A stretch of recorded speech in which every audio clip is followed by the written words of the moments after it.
ಶ್ರೀ ಗುರುಭ್ಯೋ ನಮಃ.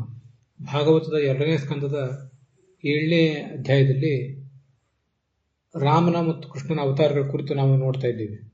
ಅಲ್ಲಿ ಹಿಂದೆ ನಾವು 24ನೇ ಶ್ಲೋಕವನ್ನು ನೋಡಿದ್ದೇವೆ.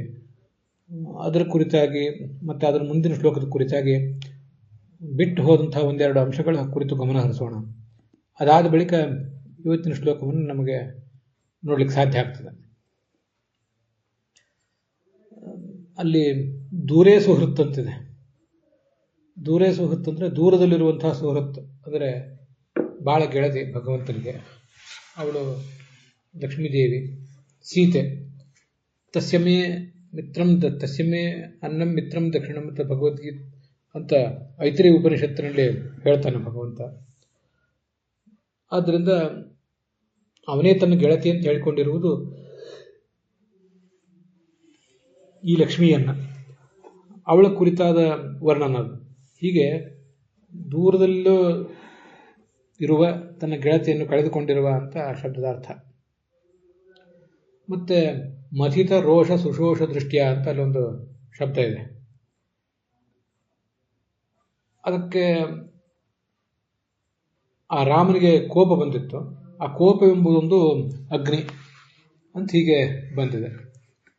ಕೋಪವೆಂಬುದೇ ಒಂದು ಅಗ್ನಿ ಅಂತ ಹೀಗೆ ಶಬ್ದ ಇದೆಯಲ್ಲ, ಅಲ್ಲಿ ಸುಶೋಷ ಅಂದರೆ ಅಗ್ನಿ ಅಂತ ಅರ್ಥ. ಅದಕ್ಕೆ ಪರ್ಯಾಯವಾಗಿ ಸುಶೋಷ ಎಂಬ ಶಬ್ದಕ್ಕೆ ಪರ್ಯಾಯವಾಗಿ ಬೇರೆಯವರು ಕೆಲವರು ಯಾವುದ್ಯಾವುದೋ ಶಬ್ದಗಳನ್ನು ಇಟ್ಕೊಂಡಿದ್ರು. ನಾವು ಮಾತ್ರ ಅಲ್ಲಿ ಸುಶೋಷ ಅಂದರೆ ಅಗ್ನಿ ಅಂತ ಅರ್ಥ ಇಟ್ಕೊಂಡಿದ್ದೆವು. ಅಗ್ನಿ ಅಂತ ಅರ್ಥ ಬರಲಿಕ್ಕೆ ಏನೊಂದು ಅಭಿಧಾನ ಇದೆ, ಅಲ್ಲೊಂದು ಆಚಾರ್ಯದನ್ನು ಕೊಟ್ಟಿದ್ದಾರೆ. ಪ್ರಾಯ ಅವತ್ತಿನ ದಿವಸ ನಾನು ಅದನ್ನು ಹೇಳಿರಲಿಲ್ಲ. ಅಗ್ನಿ ಸುಶೋಷ ಕಕ್ಷಜ್ಞ ತಿಮಿರಾರಿಹಿ ಹಿರಣ್ಯದ ಅಂತ ಆ ಶಬ್ದ. ಅಗ್ನಿ, ಸುಶೋಷ ಮತ್ತು ಕಕ್ಷಜ್ಞ, ತಿಮಿರಾರಿ, ಹಿರಣ್ಯದ ಅಂತ ಇಷ್ಟು ಶಬ್ದಗಳು ಆ ಅಗ್ನಿಯ ಕುರಿತಾಗಿ.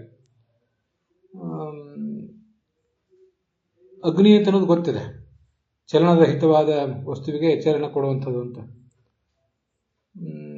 ಮತ್ತೆ ಸುಶೋಷ ಅಂದರೆ ಚೆನ್ನಾಗಿ ಒಣಗಿಸಿ ಬಿಡುವಂಥದ್ದು, ತನ್ನ ಶಾಖದಿಂದ ತನ್ನ ಸಂಪರ್ಕಕ್ಕೆ ಬಂದಂತಹ ವಸ್ತುಗಳನ್ನು ಒಣಗಿಸುವಂಥದ್ದು ಅಂತ ಅರ್ಥ. ಮುಂದೆ ಕಕ್ಷಜ್ಞ ಅಂತಿದೆ. ಕಕ್ಷ ಅಂದರೆ ಒಣ ಹುಲ್ಲು ಇತ್ಯಾದಿ ಅರ್ಥ ಬರ್ತದೆ, ಅದನ್ನು ಸುಟ್ಟು ಹಾಕುವಂಥದ್ದು. ಮತ್ತು ತಿಮಿರಾರಿ ಅಂದರೆ ಕತ್ತಲು, ಕತ್ತಲಿಗೆ ಶತ್ರು ಅಂತ ಅರ್ಥ. ಹಿರಣ್ಯದ ಅಂದರೆ ಬಂಗಾರವನ್ನು ಕೊಡುವಂಥದ್ದು ಅಂತ ಅದರ ತಾತ್ಪರ್ಯ. ಈ ಅಗ್ನಿಗೆ ಧನಂಜಯ ಅಂತ ಕರೀತಾರೆ. ಅಗ್ನಿಯ ಉಪಾಸನೆಯಿಂದ ಧನವನ್ನು ಪಡ್ಕೊಳ್ಬೇಕು ಅಂತ ಶಾಸ್ತ್ರದಲ್ಲಿ ಕೇಳಿ ಬರ್ತದೆ. ಧನಮಿಚ್ಛೆ ಹುತಾಶನಾಥ್ ಅಂತ. ಆದ್ದರಿಂದ ಅಗ್ನಿಯನ್ನು ಹಿರಣ್ಯದ ಅಂತ ಹೀಗೆ ಕರೀತಾರೆ. ಇವಿಷ್ಟು ಅಲ್ಲಿರುವಂತಹ ಶಬ್ದಗಳು.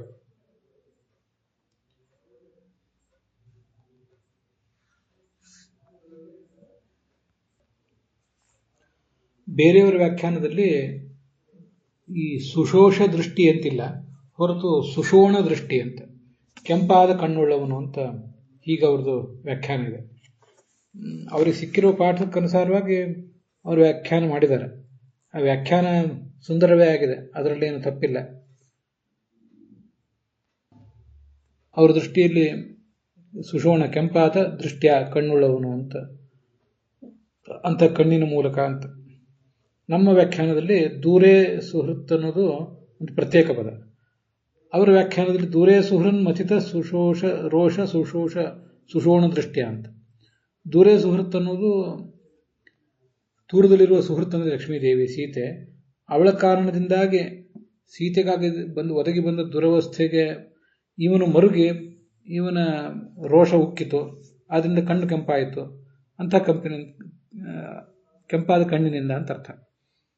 ಆಚಾರ್ಯ ವ್ಯಾಖ್ಯಾನ ಮಾಡಿದ್ರೆ ದೂರೇ ಸುಹೃತ್ ಅಂತನ್ನೋದು ಭಗವಂತನಿಗೆ ವಿಶೇಷಣ, ಬಹುರೀ ಸಮಾಸ ಮಾಡಿದ್ದಾರೆ.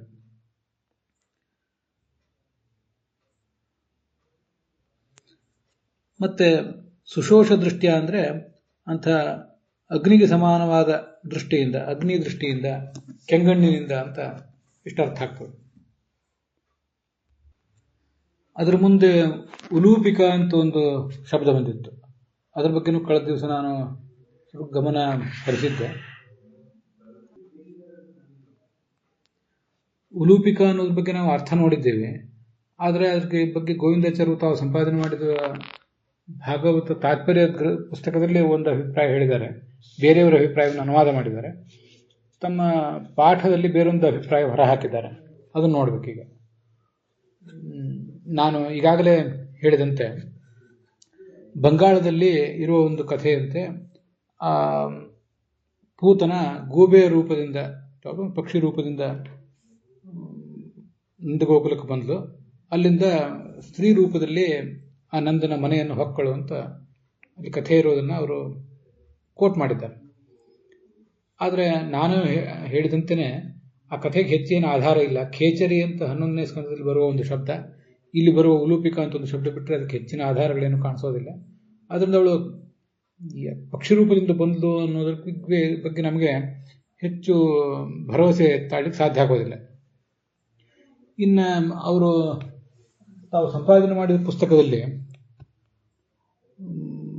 ಉಲೂಕ ರೂಪೇಣ ಆಗತಾ ಇತಿ ತಥಾ ನಿರ್ದೇಶ, ಕೆಲವರು ಹೇಳುವಂತೆ ಗೂಬೆಯ ರೂಪದಿಂದ ಬಂದಳು ಅಂತ ಇದೆ, ಆದ್ದರಿಂದ ತಥಾ ನಿರ್ದೇಶ ಹಾಗೆ ಕೆಲವರು ಹೇಳ್ತಾರೆ ಅಂತಿಷ್ಟೇ ಬರೆದಿದ್ದಾರೆ. ತಮ್ಮ ಪ್ರವಚನದಲ್ಲಿ ಏನು ಹೇಳ್ತಾರೆ ಅಂದರೆ, ಈ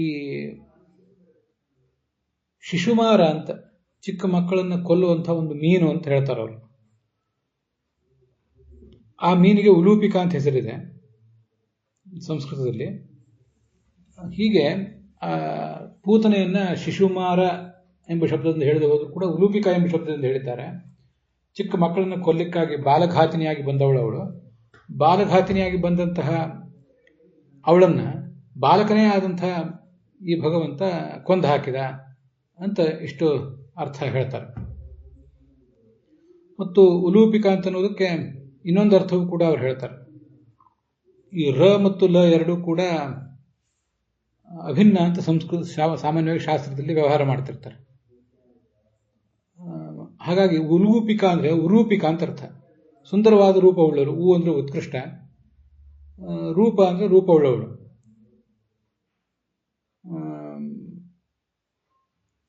ಹೀಗಾಗಿ ಉರೂಪಿಕಾ ಸುಂದರವಾದ ರೂಪವುಳ್ಳವಳು ಅಂತ ಇನ್ನೊಂದು ಅರ್ಥನೂ ಹೇಳಿದ್ದಾರೆ.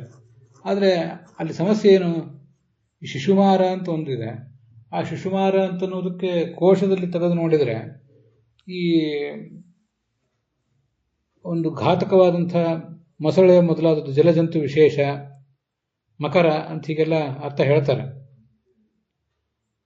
ಅದೆಲ್ಲ ಇರೋದು ಹೌದು. ಆದರೆ ವಸ್ತುತಃ ಶಿಶುಮಾರ ಅಂದರೆ ಯಾವುದು ಅಂತ ಅಲ್ಲೇನು ಸ್ಪಷ್ಟವಾಗಿ ಗೊತ್ತಾಗೋದಿಲ್ಲ. ಮೊಸಳೆ ಮೊದಲಾದ ತಿಳ್ಕೋಬಹುದು. ಆದರೆ ಉಲೂಪಿಕಾ ಅನ್ನೋ ಶಬ್ದ ಆ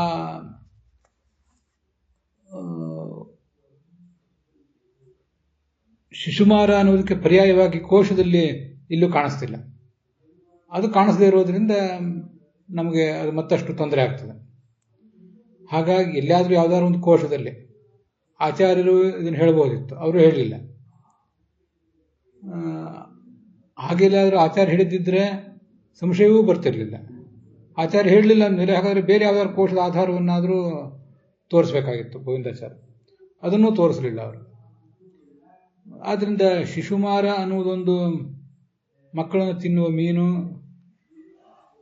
ಅದಕ್ಕೆ ಪರ್ಯಾಯ ಪದವಾಗಿ ಉಲೂಪಿಕಾ ಅಂತ ಶಬ್ದ ಇದೆ. ಹೀಗೆ ಮಕ್ಕಳ ಘಾತಿನಿಯಾಗಿ ಬಾಲಘಾತಿನಿಯಾಗಿ ಅವಳು ಬಂದವಳು ಅಂತ ಅರ್ಥ. ಅಂಥವಳನ್ನು ಬಾಲಕನೇ ಆದಂಥ ಹೇ ಕೃಷ್ಣ ಕೊಂದು ಹಾಕಿದ ಅಂತ ನಾವು ಅರ್ಥ ಮಾಡ್ಕೊಳ್ಳೋದು ಸ್ವಲ್ಪ ಕಷ್ಟ ಆಗ್ತದೆ ಅಂತವ್ರು ತಮ್ಮ ಅಭಿಪ್ರಾಯ ಹೇಳಿದ್ದಾರೆ. ಭಾಗವತದ ವ್ಯಾಖ್ಯಾನ ಪರಂಪರೆ ಈಗ ಕಳೆದು ಹೋಗಿರೋದ್ರಿಂದ ನಮಗೆ ನಷ್ಟ ಆಗಿ ಹೋಗಿರುತ್ತೆ. ಪರಂಪರೆಯೇ ವಿಚ್ಛಿನ್ನ ಆಗಿರೋದ್ರಿಂದ ಈ ಎಲ್ಲ ಸಮಸ್ಯೆಗಳನ್ನು ನಾವು ಎದುರಿಸ್ತಾ ಇದ್ದೇವೆ. ಏನು ಮಾಡ್ಲಿಕ್ಕೆ ಬರೋದಿಲ್ಲ. ಗೋವಿಂದಾಚಾರ್ಯ ಅಭಿಪ್ರಾಯ ಆ ಥರ ಇದ್ರೂ ಕೂಡ ಅದ್ರ ಬಗ್ಗೆ ನನಗೆ ಭರವಸೆ ಬರಲಿಕ್ಕೆ ತಯಾರಿಲ್ಲ. ಹಾಗೆ ಯಾದವಾರ್ಯರು ಮತ್ತು ವಿಜಯಧ್ವಜರು ಕೂಡ ಈ ಅವರೊಂದು ಅರ್ಥ ಹೇಳಿದ್ದಾರೆ, ಅದನ್ನು ನಾನು ಹೇಳಿದೆ. ಪ್ರಾಣಘಾತಿನಿ ಅಂತ.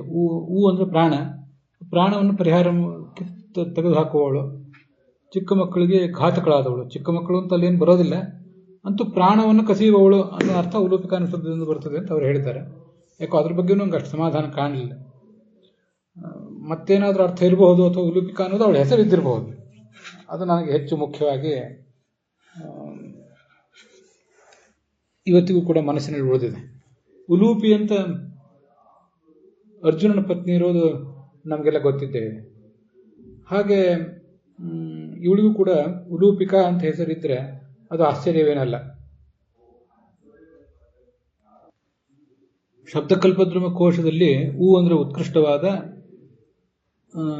ರೂಪ ಯಾರು ಉಳ್ಳವಳೋ ಅವಳು ಉಲೂಪಿ. ಉಲೂಪಿ ಅಂತ ದೀರ್ಘ ಕೊಟ್ಟಿದ್ದಾರೆ. ಆ ಉಲೂಪಿಯೇ ಉರೂಪಿ ಆಗಿದೆ ಅಷ್ಟೆ. ವಸ್ತುತಃ ಮೂಲತಃ ಉರೂಪಿ ಇದ್ದದ್ದು ಉಲೂಪಿ ಅಂತ ಆಗಿದೆ ಅಷ್ಟೆ.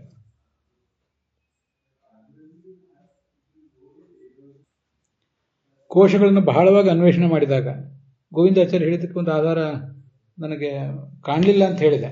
ಆದರೂ ಸಮಾಧಾನ ಆಗಲಿಲ್ಲ. ಮತ್ತಷ್ಟು ನೋಡಿದಾಗ ಹೀಗೊಂದು ಕಡೆ ಕೇಳಿ ಬರ್ತದೆ, ಶಿಶುಮಾರಾಕೃತಿ ಮತ್ಸ್ಯ ಭೇದ ಅಂತ. ಶಿಶುಮಾರದ ಆಕಾರವುಳ್ಳ ಒಂದು ಮತ್ಸ್ಯ ಪ್ರಭೇದ ಅಂತ.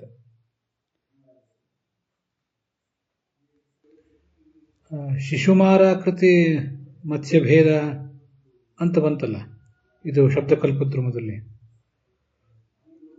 ಶಿಶುಮಾರದ ಆಕೃತಿ ಉಳ್ಳ ಒಂದು ಮೀನು ಅಂತ. ಹಾಗಾಗಿ ಶಿಶುಮಾರ ಅಂದ್ರೆ ಏನು ಅಂತ ಆವಾಗಲೇ ನಾನು ಬಹಳ ಅನ್ವೇಷಣೆ ಮಾಡಿದ್ದೆ. ಶಿಶುಮಾರ ಅಂದ್ರೆ ಗಂಗಾ ನದಿಯಲ್ಲಿ ದೊರೆಯುವಂತಹ ಒಂದು ಪಾರ್ಪಾಯ್ಸ್ ಅಥವಾ ಡಾಲ್ಫಿನ್ ಅಂತ ಮೀನು ಅಂತ ಒಂದಿಷ್ಟು ಅರ್ಥ ಬರೀತಾರೆ. ಆದರೂ ಅದನ್ನು ನಿರ್ಧರಿಸುವುದು ಕಷ್ಟ. ಇಲ್ಲಿ ಅಂತೂ ಒಂದು ಘಾತಕವಾದ ಮೀನು, ಚಿಕ್ಕ ಮಕ್ಕಳನ್ನು ಕೊಂದು ಹಾಕುವಂಥದ್ದು. ಚಿಕ್ಕ ಮಕ್ಕಳನ್ನೇ ಕೊಂದು ಹಾಕ್ತದೆ ಅಂತ ಯಾಕೆ ಹೇಳ್ತಾರೆ ಅದು ಗೊತ್ತಾಗೋದಿಲ್ಲ. ಅಂತ ಆ ಮೀನು ದೊಡ್ಡ ಮಕ್ಕಳನ್ನು ಕೊಂದು ಹಾಕುವುದಿಲ್ವೋ ಹೇಗೆ, ದೊಡ್ಡವನ್ನು ಕೊಲ್ಲುವುದಿಲ್ವೋ ಹೇಗೆ? ಅದಕ್ಕೆ ತಾತ್ಪರ್ಯ ಹೀಗಿರ್ತದೆ. ಈ ಹುಲಿ, ಸಿಂಹ ಮೊದಲಾದ ಪ್ರಾಣಿಗಳು ದೊಡ್ಡವರನ್ನು ಸೆಳೆದು ಒಯ್ತವೆ, ತಿಂದು ಹಾಕಿಬಿಡ್ತವೆ. ಆದರೆ ಸಣ್ಣ ತೋಳ, ನಾಯಿ ಮೊದಲಾದವುಗಳಿಗೆ ಚಿಕ್ಕ ಮಕ್ಕಳನ್ನು ಮಾತ್ರ ಒಯ್ಯುವ ಶಕ್ತಿ ಇರ್ತದೆ. ಹಾಗೆ ಇದೊಂದು ಘಾತಕವಾದ ಮೀನೇ, ಆದರೆ ಬಹಳ ದೊಡ್ಡವರನ್ನು ಕೂಡ ಘಾತಿಸುವಂತಹ ಶಕ್ತಿ ಇರೋದಿಲ್ಲ ಅದಕ್ಕೆ. ಎಳೆ ಮಕ್ಕಳು ಮಾತ್ರ ಸಿಕ್ಕರೆ, ಸಣ್ಣ ಸಣ್ಣ ಪ್ರಾಣಿಗಳು ಯಾವ್ದಾದ್ರು ಸಿಕ್ಕರೆ ಅವುಗಳನ್ನು ಸೆಳೆದೊಯ್ದು ತಿನ್ನುವಂತಹ ಮೀನುಗಳು ಅಂತ ಇಷ್ಟು ನಾವು ತಿಳ್ಕೋಬಹುದು. ಶಿಶುಮಾರ ಅಂದ್ರೆ ಹೀಗೆ ಅಂತ.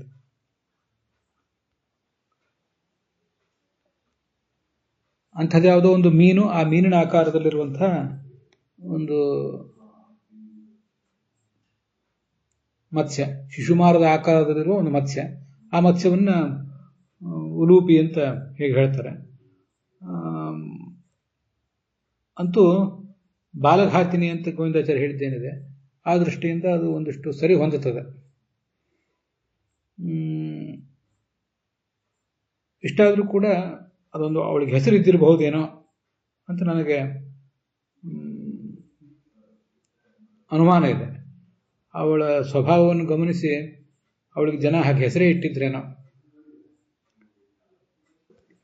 ಏನೇ ಇಲ್ಲಿ ಅಷ್ಟು ಶ್ರಮಪಟ್ಟ ಮೇಲೆ ಗೋವಿಂದಾಚಾರ್ಯ ಹೇಳಿದ್ದು ಗಮನಿಸಿ ಕೋಶಗಳಲ್ಲೂ ಹುಡುಕಿದ ಮೇಲೆ ಒಂದಿಷ್ಟು ಅರ್ಥ ಸಿಕ್ಕಿದೆ.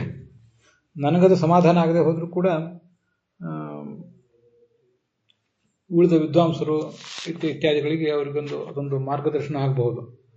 ಇಷ್ಟು ಗೊತ್ತಾಗ್ತದೆ. ಶಬ್ದಕಲ್ಪದ್ರುಮಂಡಿ ಕೋಶವನ್ನು ವಿದ್ವಾಂಸರು ನೋಡಬೇಕು. ಮತ್ತೆ ರಿಂಗತ ಅಂತಿದೆ. ಅಲ್ಲಿ ನಾವು ನೋಡ್ತಿರುವ ಪಾಠದಲ್ಲಿ ರಿಂಗತ, ಅಂಬೆಗಾಲ ನೀಡ್ತಾ ಇರುವ ಭಗವಂತ ಅಂತ.